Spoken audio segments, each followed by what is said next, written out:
Indian उपाय में आप सभी का स्वागत है। नई वीडियो के अपडेट्स के लिए सब्सक्राइब पर क्लिक कर दें। यह बिल्कुल फ्री है। हम यहां पर हेल्थ, ब्यूटी आदि के बारे में रोजाना वीडियो लाते रहते हैं। सोते समय खर्राटे आने की समस्या बेहद आम समस्या है। सोते समय खर्राटे आना कोई बड़ी बीमारी नहीं है, लेकिन जब यह बहुत ज़्यादा आने लगे तब यह सामान्य बात नहीं है।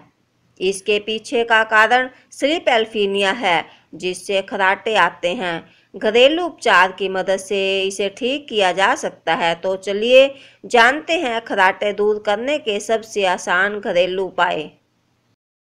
नमक कम खाएं। ज़्यादा नमक खाने से नींद में खर्राटे आने शुरू हो जाते हैं।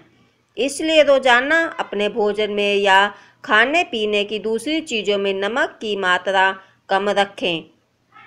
ज़्यादा नमक खाने से शरीर में ऐसे तरल पदार्थ का निर्माण होता है जिससे नींद में खर्राटे आते हैं।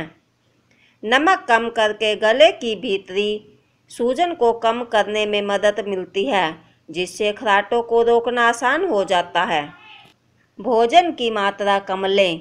रात को सोने से पहले ज़्यादा भोजन करने से भी खर्राटों की समस्या उत्पन्न होती है। अगर आप भी इस समस्या से परेशान हैं तो सोने से पहले हल्का और कम भोजन करें। साथ ही अधिक देर तक जागने से भी बचें। भरपूर पानी पिएं। शरीर में पानी की कमी से भी खर्राटे आते हैं, इसलिए दिन में ज़्यादा से ज़्यादा पानी पिएं और सोने से पहले 1 गिलास पानी जरूर पिएं। वीडियो को देखने के लिए बहुत बहुत धन्यवाद। अगर आपको इस वीडियो से जुड़ा सवाल है या किसी दूसरे टॉपिक पर कोई सवाल है तो नीचे कमेंट में ज़रूर लिखें। हम जल्दी से जल्दी आपके हर क्वेश्चन का आंसर देंगे।